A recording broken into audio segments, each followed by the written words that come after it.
बड़े लीडरान इस तकरीब में शिरकत कर रहे हैं। नाज़रीन, एक बार फिर हम बात करेंगे अपने नुमाइंदे खुर्शीद रब्बानी से। जी खुर्शीद, इस वक्त क्या नजारा देखने में आ रहा है वहां? बिल्कुल हिना, जैसे आप दिखा रहे हैं, आप टेलीविजन स्क्रीन पर देख सकते हैं कि इस वक्त जो है यहाँ पर एक खूबसूरत नजारा है और लोगों के अंदर जोश है, जुनून है। चूंकि कुछ ही देर के बाद जो है वसुंधरा राजे वो चीफ मिनिस्टर की जो पोस्ट है उसकी ओथ लेंगी और न सिर्फ राजस्थान के बल्कि हिंदुस्तान के कोने कोने से जो है जो पार्टी से जुड़े नुमाइंदे हैं तो वो यहाँ पर पहुंच चुके हैं। उनमें कई बड़े नाम हैं। अगर हम बात करें, शिवराज सिंह चौहान जो है वो कुछ ही पलों के अंदर, चूंकि वो एयरपोर्ट पर आ गए हैं और कुछ ही पलों के अंदर यहाँ पहुंच रहे हैं। जो मध्य प्रदेश के चीफ मिनिस्टर हैं रमन सिंह आ रहे हैं, उद्धव ठाकरे हैं, राज ठाकरे हैं, वो यहाँ पर पहुंच रहे हैं। और खास बात यह कि विवेक ओबराय भी जो है वो फिल्म जो स्टार है विवेक ओबराय अपनी अहलिया के साथ वो यहाँ पर पहुंचे हैं। और उसके अलावा राजस्थान के जो 162 जो है वो एमएलएज हैं वो यहाँ पर मौजूद हैं, जो साबिक वुज़रा हैं वो यहाँ पर मौजूद हैं। और खास बात ये की गई है कि जो स्टेज है जहाँ पर वसुंधरा राजे ओथ लेंगी वहां पर सभी मजहब के जो रहनुमा हैं, जो साधु संत हैं, मौलाना है, वो वहाँ मौजूद है। यानी कुल मिलाकर के आज का जो तकरीब ओथ की जो होने वाली है ये एक तारीखी तकरीब होगी। और इसको देखने के लिए, इसका गवाह बनने के लिए लाखों लोग जो है यहाँ पर पहुंच गए हैं। न सिर्फ राजस्थान से बल्कि दूसरे, जैसे मैंने बताया कि हिंदुस्तान के कोने कोने से लोग यहाँ पर आ रहे हैं। और खास तौर से जो पार्टी के कारकुनान हैं उनके अंदर जोश है और वो इस नजारे को देखने के लिए, इसका गवाह बनने के लिए जो है यहाँ पहुंचे हैं। हिना, खुर्शीद, हमारे पास ये भी इत्तलात है कि आज की जो ये तकरीब है इसको किसी तरह के रिकॉर्ड में शामिल करने की भी कोशिश करी जा रही है और खासतौर से इसके लिए काफी इंतजाम किए गए हैं। जी हाँ, चूंकि जब ये डेट तय हो गई थी, जब तारीख तय हो गई थी 13 तारीख, तो पूरा ही जो कहा जाए, अगर हिंदी में हम बोले, प्रशासनिक अमला जो है जो पूरे का पूरा जो है इसमें शिद्दत के साथ वो जुट गया था। और कम से कम जो है वो 1 लाख से लोग इसको देख पाए। चूंकि अक्सर अभी तक क्या हुआ है, जब भी चीफ मिनिस्टर के ओहदे का हल्फ लिया जाता है वो राजभवन में जो है गवर्नर हाउस में लिया जाता था अक्सर। लेकिन ये वसुंधरा राजे ने जब पिछली बार चीफ मिनिस्टर बनी थी 2003 में, उस वक्त भी वो इसी जगह पर जो है असेंबली के सामने उन्होंने ओथ ली थी, अब सारे वुज़रा के साथ। लेकिन इस बार जो है वो अकेली ओथ ले रही हैं और जो उनके वजीर होंगे, कैबिनेट के जो उनके बाकी मिनिस्टर्स होंगे, उनकी शायद 1-2 दिन के बाद जो है वो उनको ओथ दिलाई जाएगी। और जाहिर है चूंकि जब इतना बड़ा कोई इतनी बड़ी तकरीब होती है तो उसको Limca records of Limca book है उसमें कहीं ना कहीं उसको शामिल कराने की बात होती है। तो उसके लिए बहुत सारे इंतजाम किए गए हैं। अब ये देखने वाली बात होगी कि कहाँ उसको रिकॉर्ड करा पाते हैं, कहाँ नहीं। लेकिन ये कि इंतजाम जो है वो बहुत माकूल किए गए हैं और लोगों के बैठने का, सिक्योरिटी का वो बड़ा ही अच्छा इंतजाम है और लोग यहाँ पर लगातार पहुंच रहे हैं। खुशी, जैसा कि आपने पहले भी बताया था कि काफी अहम लीडर जो है वो इसमें शामिल हो सकते हैं, काफी लोग वहां आ भी चुके हैं। कौन कौन से इम्पोर्टेंट लीडर्स हैं जो कि आज की इस बेहद अहम तकरीब में शामिल हो सकते हैं? जी हाँ, बिल्कुल। एक तो नरेंद्र मोदी जो है, जो गुजरात के चीफ मिनिस्टर हैं और जो प्राइम मिनिस्टर कैंडिडेट है पार्टी के, वो यहाँ पर पहुंचने वाले हैं। कुछ देर के बाद एयरपोर्ट पर पहुंचेंगे वो, चूंकि वो कुछ देर पहले खबर आई थी कि वो जो है रवाना हो गए हैं गुजरात से, तो वो यहाँ पहुंचने वाले हैं। राजनाथ सिंह यहाँ पर पहुंच रहे हैं। और जैसे मैंने बताया कि चीफ मिनिस्टर जो है मध्य प्रदेश के और छत्तीसगढ़ के रमन सिंह आ रहे हैं, छत्तीसगढ़ के चीफ मिनिस्टर आ रहे हैं। और अर्जुन मुंडा यहाँ पर पहुंच रहे हैं, ठाकरे हैं, राज ठाकरे हैं, वो लगभग तकरीबन यहाँ पर पहुंच चुके हैं। और लालकृष्ण आडवाणी का भी आने का यहाँ पर प्रोग्राम है, तो उम्मीद की जा रही है कि वो भी बहुत जल्द पहुंचेंगे। तो पार्टी के जो जितने भी बड़े लीडरान हैं हिना, वो यहाँ पर आ रहे हैं। और जैसे मैंने बताया था कि इन सब के अलावा अलग अलग मजहब के मतलब जो रहनुमा है, उलेमा किराम है और साधु संत है, वो यहाँ मौजूद हैं। और फिल्म स्टार जो है विवेक ओबराय और राज्यवर्धन सिंह राठौड़ भी यहाँ पर हैं। और जितने एमएलए जीत कर आए हैं वो तो सब यहाँ पर मौजूद रहेंगे। तो जाहिर है इस तकरीब को देखने के लिए पार्टी के वर्कर्स के अंदर जोश है और जो बड़े लीडर हैं वो भी यहाँ पर पहुंच रहे हैं। जी खुशी, तो हम ये कह सकते हैं कि हकीकी मायनों में गुलाबी नगरी जो है वो आज गुलाब के रंग में रंगी नजर आ रही है। जी हाँ, गुलाबी रंग कह लीजिए या फिर केसरिया रंग कह लीजिए, क्योंकि भारतीय जनता पार्टी को जब भी रंगों से जोड़ करके देखा जाता है तो वो केसरिया रंग के तौर पर ही जो है देखा जाता है। तो आज जो है वो जगह जगह जो है, मैं फिर हिंदी के लफ्ज का इस्तेमाल करूंगा, झंडे लगे हुए हैं पूरे शहर में और होर्डिंग्स लगे हुए हैं बड़े बड़े वसुंधरा राजे के। और जो बाकी जो इनके बड़े जो लीडरान आ रहे हैं, चाहे वो मोदी हो चाहे वो आडवाणी हो, उन सबके जो है बड़े बड़े होर्डिंग्स लगे हुए हैं। उनके इस्तकबाल के लिए, उनके वेलकम के लिए। और आज जो है वो केसरिया रंग में, गुलाबी नगरी जो है वो केसरिया रंग में रंगी नजर आ रही है हिना। जी खुर्शीद, अब थोड़ा सा तकलीफ से हट के आपसे ये जानना चाहेंगे कि कितनी बड़ी तादाद में वसुंधरा राजे ने अपनी ये जीत जो है वो दर्ज करवाई है, क्योंकि उन्होंने काफी इसके लिए जीतोड़ जो है वो कोशिश भी की थी। बिल्कुल, कोशिश तो हिना सिर्फ वसुंधरा राजे ने या भारतीय जनता पार्टी ने या मोदी ने ही नहीं की थी जी। कोशिशें तो हर पार्टी ये कर रही थी, चाहे वो कांग्रेस हो, चाहे वो राजपा हो, जो पहली बार राजस्थान के असेंबली इंतखाबात में उतरी थी, सबने कोशिश की थी जी। लेकिन इतनी बड़ी कामयाबी भारतीय जनता पार्टी को मिलेगी ये शायद पार्टी ने भी नहीं सोचा था। बिल्कुल। उनका भी ये अंदाजा था कि वो हो सकता है कि वो 100 सीट या 105, 110 तक पहुंच जाएंगे, या बहुत ज्यादा हुआ तो 120 से 25 तक पहुंच जाएंगे। लेकिन 162 सीट जीतना तो शायद उनके भी जहन में नहीं था, उनको भी नहीं लग रहा था कि भाई इतनी सीटें जो है वो जीत लेंगे। जाहिर तौर पर कहीं ना कहीं जिस तरीके से हमारी कांग्रेस लीडरान से बात हुई है, तो हम उनसे पूछते हैं कि आपकी इतनी बड़ी हार क्यों हुई है और बीजेपी इतने बड़े पैमाने पर कैसे जीत करके आई है, तो उनका ये कहना है कि मरकजी हुकूमत के खिलाफ जो लोगों के अंदर गुस्सा है, उसका खमियाजा जो है, कहीं ना कहीं उसका खमियाजा वो भुगतना पड़ा है कांग्रेस को राजस्थान में, और उसका कहा जाए उसका फायदा बीजेपी को मिला है। महंगाई है और जो है भ्रष्टाचार है, और कहीं ना कहीं जो इनके जो वुज़रा है, जो कैबिनेट मिनिस्टर्स हैं मरकजी हुकूमत के, उनके जो बयानात आते हैं महंगाई को लेकर के और दूसरी चीजों को लेकर के, उनसे कहीं ना कहीं गुस्सा था आवाम के अंदर, और उस गुस्से को जो है उन्होंने वोटिंग करके जो है वो उनके कांग्रेस के खिलाफ उसको दिखा दिया, और उतने बड़े पैमाने पर जो है वो बीजेपी को जीत मिली। जी खुर्शीद, हम तस्वीर में भी देख रहे हैं और आपने भी बताया है कि इस अहम मौके पर कई जो मजहबी रहनुमा हैं वो भी मौजूद हैं और वो ठीक दाहिनी तरफ बैठे हैं, तो खास तरह का पैगाम देने की कोशिश की जा रही है। बिल्कुल हिना, मैं पिछली सरकार की अगर बात करूं 2003 से 2008 के दरमियान वसुंधरा राजे जब चीफ मिनिस्टर थी यहाँ पर, वो वसुंधरा राजे पहली बार उन्होंने जो है ओथ ली थी चीफ मिनिस्टर की, तो उस वक्त भी कुछ इसी तरह के नजारे थे। और वसुंधरा राजे की जो राजस्थान में इमेज है वो एक सेक्युलर लीडर के तौर पर उभर करके वो पिछली बार भी आई थी। और अगर उन्होंने हम बात करें, उस वक्त भी जो है वो अलग अलग मजाहिब के जो रहनुमा थे वहां पर मौजूद थे, और उनकी जो इमेज है वो हमेशा जो है वो सेक्युलर लीडर के तौर पर देखी जाती है। यही वजह है कि भारतीय जनता पार्टी ने, बीजेपी ने राजस्थान में 4 मुस्लिम उम्मीदवार उतारे हैं, जबकि दिल्ली में बीजेपी ने सिर्फ एक मुस्लिम कैंडिडेट को जो है मैदान में उतारा था, और मध्य प्रदेश में भी सिर्फ एक उम्मीदवार को टिकट दिया गया था।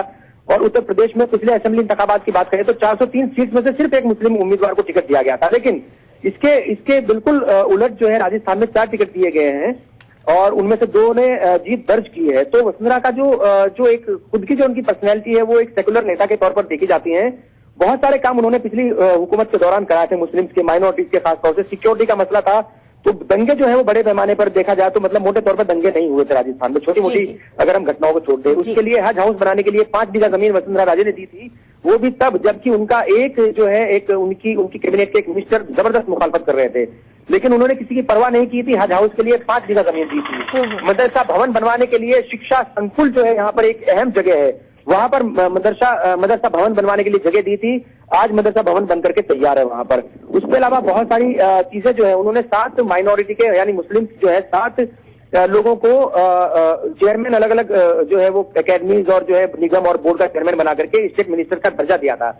तो जाहिर तौर पर हिना इनकी जो इमेज है वो हमेशा से जो है इस पूरी फैमिली की वो सेक्युलर फैमिली की रही है, क्योंकि इनका ताल्लुक जो है वो मध्य प्रदेश से है और एक आपको पता है कि राजघराने से इनका ताल्लुक है। तो उस इमेज में ये बंधी हुई है और उस इमेज को ही और ज्यादा निखार करके आगे चलने की ये कोशिश कर रही है। 36 कौम को लेकर के, हर मजहब के लोगों को साथ लेकर के चलने की ये कोशिश करती है, और उसी का नतीजा है कि आज जो है इनकी ओथ सेरेमनी जो हो रही है वहां पर सभी मजाहिब के रहनुमा भी मौजूद हैं। हिना जी खुर्शीद, अब आपसे आखिरी सवाल पूछना चाहते हैं और लाजमी सी बात है कि एक खातून वज़ीर आला जो है वो ओहदे और राजदारी का हलफ लेंगी, तो कहीं ना कहीं जो वहां पे लेडीज मौजूद है उनमें कितना जोश और खरोश और खुशी देखी जा रही है।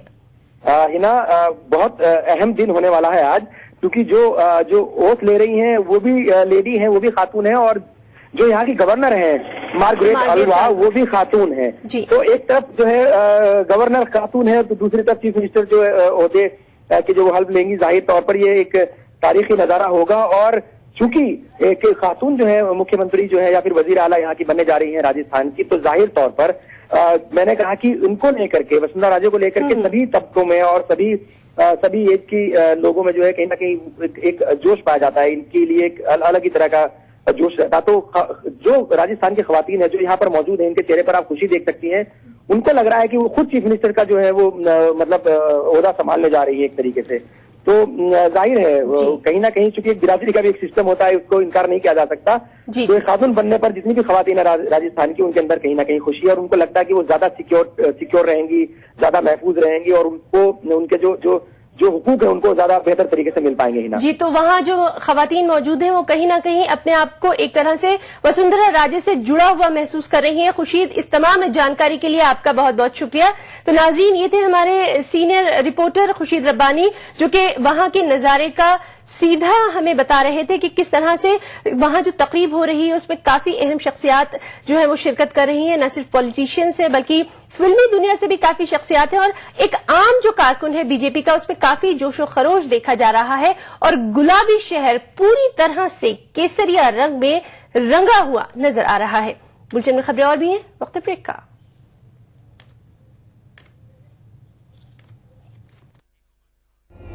आज मैं दौड़ूंगा, आज मैं दौड़ूंगी एक ऐसे इंसान के लिए जो कभी किसी से नहीं डरता था, जो लोहे के बुलंद इरादे रखता था, जो कश्मीर से कन्याकुमारी तक दौड़ा था। आज मैं दौड़ूंगा इतिहास के लिए, भविष्य के लिए, आज के लिए, फिर से जुड़ जाने के लिए।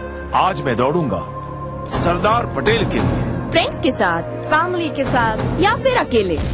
आज हम दौड़ेंगे 120 करोड़ हिंदुस्तानियों के लिए। Today we will run for unity. Run for unity 15 दिसंबर 2013 सरदार पटेल की याद में देश भर में 565 से भी ज्यादा जगह एक साथ होगा 2 किलोमीटर लंबा walk and run. World record बनाने वाली इस ऐतिहासिक दौड़ का हिस्सा बने। रजिस्ट्रेशन कीजिए www.runforunity.com पर। श्री नरेंद्र मोदी प्रेरित अभियान, उनका संदेश सुनने के लिए डायल करें 08009 A Statue of Unity Movement Initiative। दौड़ेगा Bharat, जुड़ेगा भारत। दुनिया अपडेट, खबरों का नया और अनूठा शो, जिसमें हम आपको दिखाएंगे दुनिया की अहम खबरें और करेंगे उनका तज्जिया। जानेंगे दुनिया की अहम घटनाओं का भारत पर क्या होगा असर।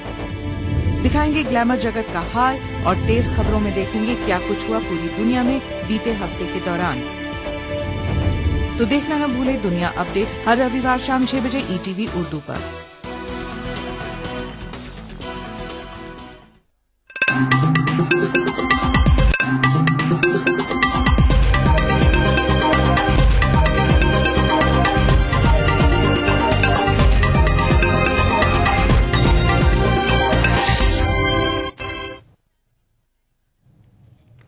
ब्रेक के बाद एक बार फिर आपका इस्तकबाल करते हैं और नाज़रीन, आइए अब नजर डालते हैं वसुंधरा राजे की सियासी जिंदगी पर। वसुंधरा राजे को एक कामयाब सियासतदान के तौर पर जाना जाता है। वसुंधरा को सियासत विरासत में मिली है। वसुंधरा की वालिदा विजय राजे सिंधिया और बड़े भाई माधवराव सिंधिया भी सरगर्म सियासतदान थे। वसुंधरा ने 1985 में सरगर्म सियासत में दाखिला लिया और पहली बार राजस्थान असेंबली के लिए मुंतखब हुई। 1989 में वसुंधरा ने पहली बार लोकसभा इंतखाबात में हिस्सा लिया और कामयाबी हासिल की। इस तरह 2003 तक वो लोकसभा के लिए मुंतखब होती रहीं। 2003 में राजस्थान में हुए असेंबली इंतखाबात में वसुंधरा ने बीजेपी की कामयाब क़यादत की और पार्टी को असेंबली में अक्सरियत दिलाई। 2003 में वसुंधरा ने राजस्थान की पहली खातून वज़ीर आला के तौर पर हलफ लेकर एक तारीख रकम की। 2008 के असेंबली इंतखाबात में बीजेपी को शिकस्त हुई, ताहम वसुंधरा राजे ने शिकस्त से सबक लिया और 5 वर्षों के दौरान पार्टी की बुनियादों को मजबूत बनाने का काम शुरू किया।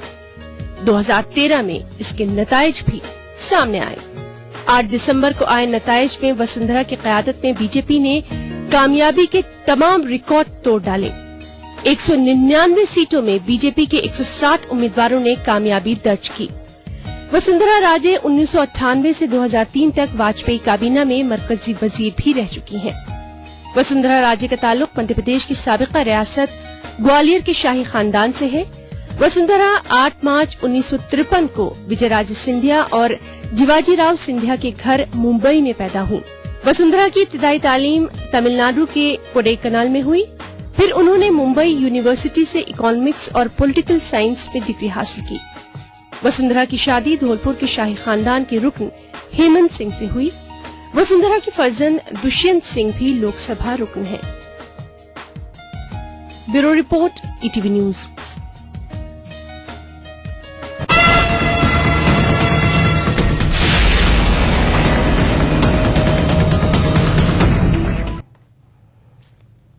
नाज़रीन, इस खबर पर हमारी बराबर नजर बनी हुई है। फिलहाल हम रुख करेंगे कुछ और अहम खबरों का। चारा घोटाले में कसूरवार ठहराए जाने वाले आरजेडी लीडर लालू यादव के लिए आज का दिन कुछ राहत भरा रहा। सुप्रीम कोर्ट ने उनकी जमानत अर्जी को कबूल कर लिया है। रांची की मकामी अदालत लालू को 5 बरस कैद की सजा सुना चुकी है। सुप्रीम कोर्ट में सीबीआई ने लालू की जमानत अर्जी की मुखालफत की है।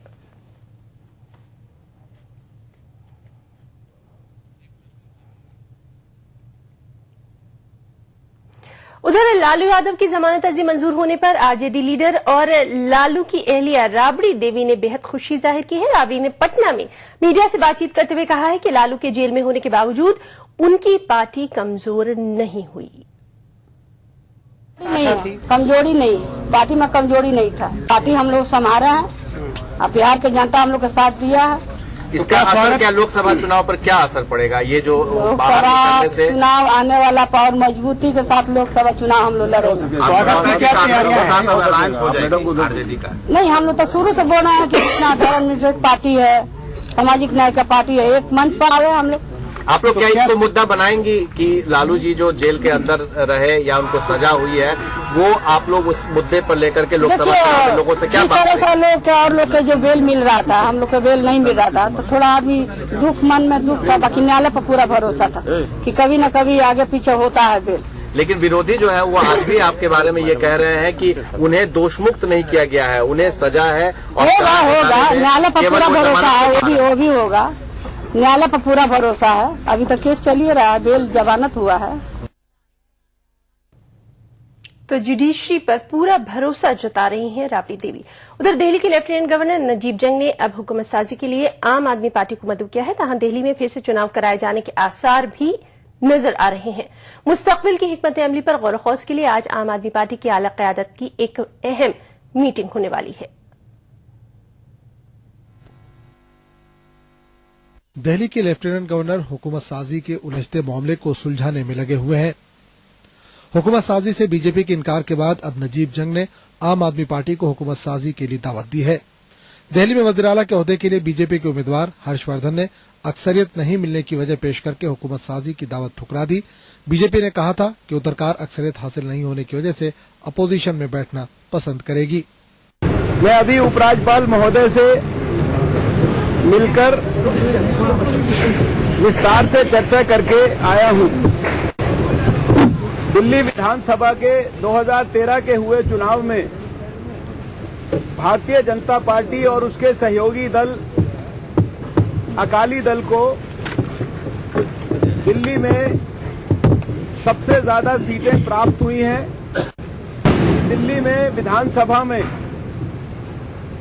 मेजॉरिटी होने के लिए 36 सीटें आवश्यक हैं और उस मेजॉरिटी अंक से 4 सीटें हम लोग कम हैं।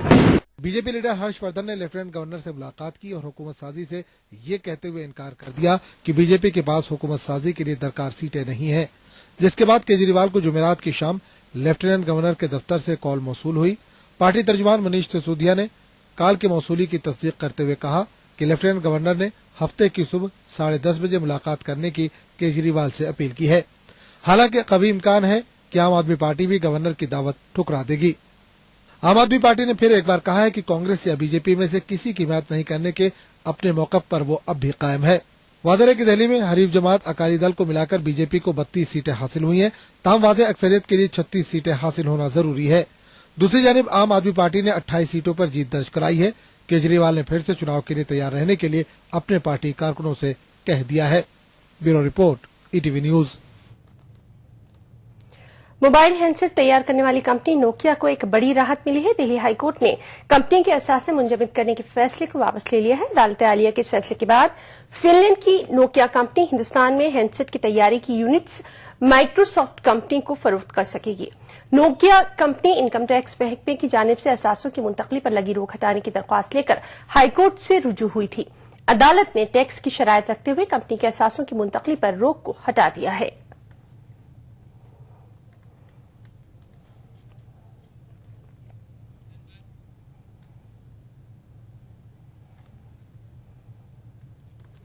अहमदाबाद की एक अदालत ने साल 2006 में कालूपुर बम धमाका केस में 2 अफराद को बरी कर दिया है।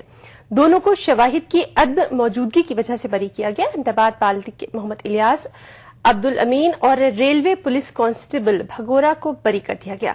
19 फरवरी साल 2006 में अहमदाबाद रेलवे स्टेशन पर एक बम धमाका हुआ था, जिसमें कम से कम 10 अफराद जख्मी हो गए थे।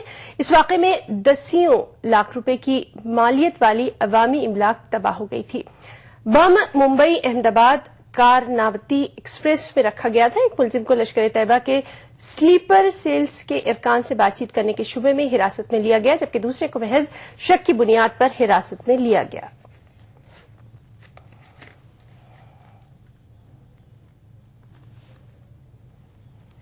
कांग्रेस के नायब सदर राहुल गांधी आज मुल्क के मुख्तलिफ मुकामात से ताल्लुक रखने वाली दर्ज फहरिस्त जातों की 100 से ज्यादा तंजीमों के नुमाइंदों से मुलाकात करेंगे।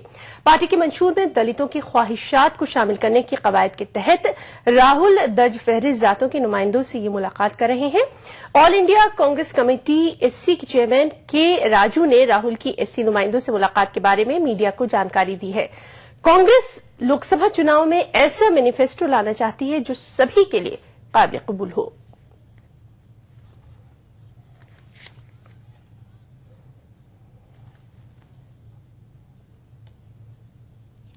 जिनसी रसानी के इल्जाम में अलीगढ़ मुस्लिम यूनिवर्सिटी के शोबे कानून के प्रोफेसर शब्बीर के खिलाफ गैर जमानती वारंट जारी कर दिया गया है। यूनिवर्सिटी की तालिबात ने तहफ्फुज़ फराहम करने और प्रोफेसर के खिलाफ कार्रवाई का मुतालबा करते हुए एहतजाजी मुजाहरा किया। वाइस चांसलर की जानिब से ठोस इक़दामात की यकीन दहानी के बाद एहतजाजी तालिबात ने अपना एहतजाज खत्म किया।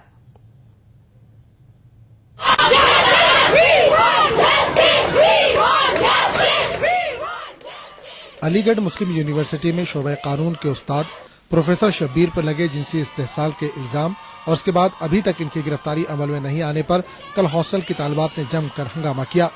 बताया गया है कि इन तालिबात ने प्रोटेस्ट मार्च निकालने के लिए यूनिवर्सिटी इंतजामिया से दरख्वास्त की थी, जिसको मंजूरी नहीं मिली, जिस पर तालिबात ने हॉस्टल के अंदर ही जबरदस्त एहतजाज दर्ज कराया।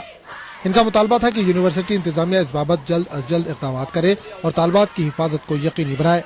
तालिबात की जबरदस्त एहतजाज को देखते हुए खुद वाइस चांसलर जमीरुद्दीन शाह ने हॉस्टल पहुंचकर तालिबात को यकीन दहानी कराई कि यूनिवर्सिटी इंतजामिया पूरी तरह से इनकी हिमायत में है और प्रोफेसर शब्बीर के खिलाफ मामला दर्ज है और पुलिस अपना काम कर रही है। जिसके खिलाफ शिकायत है हैरेसमेंट की, उसको प्राइज देना पड़ेगा। ठीक है, लॉ का जो है, कानून का जो बात है वो इख्तियार करेंगे। ठीक है, और किसी को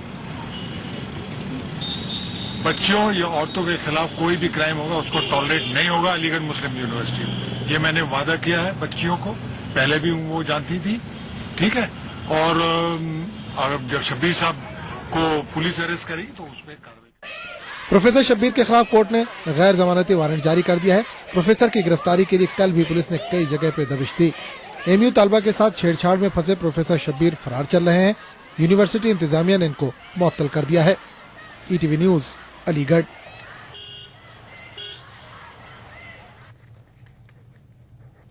और नाज़रीन, अभी अभी हमारे पास इत्तलात आ रही हैं कि राज्यसभा में लोकपाल बिल जो है उसको पेश किया जा चुका है। इस बारे में मजीद जानकारी के लिए हम बात करेंगे दिल्ली में मौजूद अपने नुमाइंदे शैलेंद्र वांगू से। जी शैलेंद्र, काफी इम्पोर्टेंट दिन है आज, क्या जानकारी है आपके पास? जी हिना, आपको बता दें कि आज क्वेश्चन आवर के बाद यानी कि 0 आवर में ये बिल आज रख दिया गया। नारायण स्वामी जो कि MOS PMO में है, उन्होंने ये आज बिल टेबल किया है। हालांकि आपको बता दें कि सिलेक्ट कमेटी से जो ये बिल वापस आया था उसमें 15 रिकमेंडेशन थी, 15 सिफारिशें थी, जिनमें से सरकार ने 13 को मंजूर किया है और उन 13 पर मबनी ये जो बिल है आज पेश किया गया है राज्यसभा में। लेकिन अभी बड़ा सवाल यही है कि क्या संसद चल पाएगी, क्योंकि जैसे ही ये बिल टेबल किया गया, जैसे ही नारायण साहब ने बिल पेश किया राज्यसभा में, उसके बाद ही लगातार समाजवादी पार्टी के जो सांसद हैं, जो MPs हैं, वो लगातार प्रोटेस्ट कर रहे थे स्पीकर के बेंच के पास। तो लगातार वहां पर हंगामा हो रहा था वेल में, तो जिसके चलते टेबल करके साथ ही इस हाउस को एडजर्न करना पड़ा 2:30 बजे तक के लिए। लेकिन अभी बाहर निकलने के बाद जो समाजवादी पार्टी के नेता हैं राम गोपाल यादव, उन्होंने साफ तौर पर कहा है कि हम हाउस नहीं चलने देंगे जब तक महंगाई जैसे अहम मुद्दे पर चर्चा नहीं होती है, तब तक हाउस नहीं चलने देंगे। तो ऐसे में देखना ये होगा कि आज क्या लोकपाल बिल पर चर्चा हो पाती है नहीं, डिस्कशन हो पाता है नहीं, क्योंकि सरकार ने इसके लिए 6 घंटे का समय मुकर्रर किया है, लेकिन आज वो समय मिल पाता है नहीं, क्योंकि 2:30 बजे दोबारा जब हाउस बैठेगा तो क्या समाजवादी पार्टी हाउस चलने देगी या नहीं, ये बस एक बड़ा सवाल है। हालांकि भाजपा ने साफ कर दिया है कि वो बिना डिस्कशन के इस बिल को पास करने के लिए तैयार है, लेकिन सरकार के लिए सरकार को जो 15 की 15 रिकमेंडेशन थी सिलेक्ट कमेटी की, उन सबको मानना होगा। तो ऐसे में देखना ये होगा कि आज इस पर चर्चा हो पाती है राज्यसभा में या नहीं, ये देखने वाली बात होगी, क्योंकि आज 3rd नवंबर भी काफी दिन रहता है। जी शैलेंद्र, आपसे ये जानना चाहते हैं कि ये बिल तो पेश कर दिया गया है, कहीं ना कहीं सरकार पे दबाव काफी है क्योंकि वक्त कम है सेशन का। दूसरी तरफ अन्ना हजारे भी जो है वो एक बार फिर जो है वो अपने अनशन पे बैठ चुके हैं और अपोजिशन ने पूरी तरह से सरकार पर जो है वो निशाने साधने शुरू कर दिए हैं। जी बिल्कुल, जाहिर तौर पर दबाव तो है सरकार के ऊपर, क्योंकि लोकपाल एक लंबे समय से चलता हुआ मामला है और इसको लेकर सरकार ने आज ये भी साफ कर दिया था कि वो इसके लिए बिल्कुल सीरियस है और वो चाहती है कि जल्द से जल्द इस बिल को यहाँ राज्यसभा से पास किया जाए, जिसके बाद ये लोकसभा में जाएगा। लेकिन देखने वाली बात ये होगी कि जो सरकार जिसको अपनी प्राथमिकता बताती है, अपनी प्रायोरिटी बताती है, क्या वो उसको पास कराने में कामयाब होती है या नहीं। हालांकि भाजपा ने अपना साथ तो उनको देने पर साफ उन्होंने कहा कि वो सरकार को इस बिल पर अपना साथ देंगे, लेकिन इस बीच जो समाजवादी पार्टी है वो इस बिल पर चर्चा नहीं चाहती। हालांकि उन्होंने पहले भी कहा था कि वो इस बिल की मुखालफत करेंगे, इसका अपोजिशन करेंगे। तो ऐसे में जब भाजपा भी तैयार है, कांग्रेस भी तैयार है चर्चा के लिए इस बिल पर, तो देखना यह होगा कि समाजवादी पार्टी जिस तरह से खलल डाल रही है प्रोसीडिंग्स में, तो ऐसे में क्या हाउस चल पाएगा। अगर हाउस चल पाता है तो जरूर आज इस बिल पर चर्चा हो सकती है, राज्यसभा में इस पर बहस हो सकती है। 6 घंटे का जिसके लिए समय मुकर्रर किया गया है। तो फिलहाल देखना होगा कि 2:30 बजे जब हाउस दोबारा बैठता है तो उस वक्त समाजवादी पार्टी का क्या रुख रहता है हाउस चलने को लेकर। जी शैलेंद्र, इस तमाम जानकारी के लिए आपका बहुत बहुत शुक्रिया। तो नाज़रीन, ये थे हमारे नुमाइंदे शैलेंद्र रांगू जो कि दिल्ली से बता रहे थे कि राज्यसभा में लोकसभा बिल को आज पेश कर दिया गया है। नारायण सामी ने इस बिल को टेबल किया, हालांकि भारी शोर शराबा भी रहा, जिसकी वजह से कई बार जो है वो सेशन की कार्रवाई भी मुतासिर रही। अब 2:30 बजे के बाद जब कार्रवाई शुरू होगी तो फिर इस बिल पर जो है वो दोबारा चर्चा होने वाली है। और नाज़रीन, अब हम आपको सीधे लिए चलते हैं राजस्थान, जहां वसुंधरा राजे थोड़ी ही देर में अब ओहदे और राजदारी का हलफ लेने वाली हैं।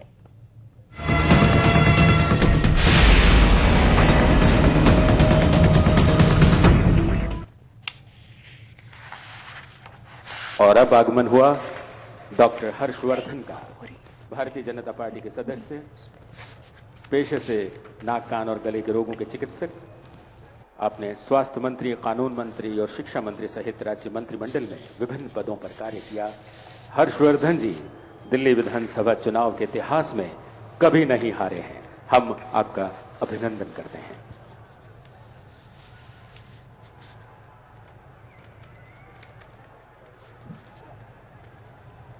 और ये आगमन हो रहा है मंच पर श्रीमती वसुंधरा जी राजे का, जो कि आशीर्वाद प्राप्त कर रही हैं सबसे पहले संत महात्माओं का।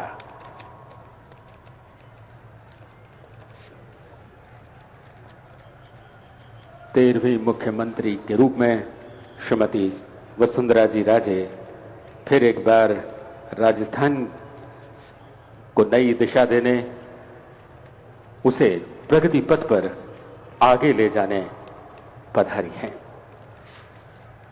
फूलों ने अमृत का जाम भेजा है, तारों ने गगन से सलाम भेजा है। ये दोपहर मुबारक हो आप सभी को, आज तो भगवान ने भी अपना आशीर्वाद भेजा है। श्रीमती वसुंधरा जी राजे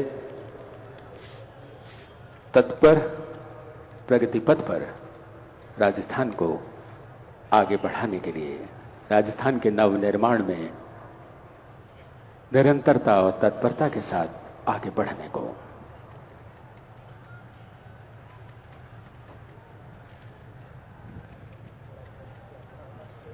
और ये आगमन हुआ आदरणीय श्री राजनाथ सिंह जी का।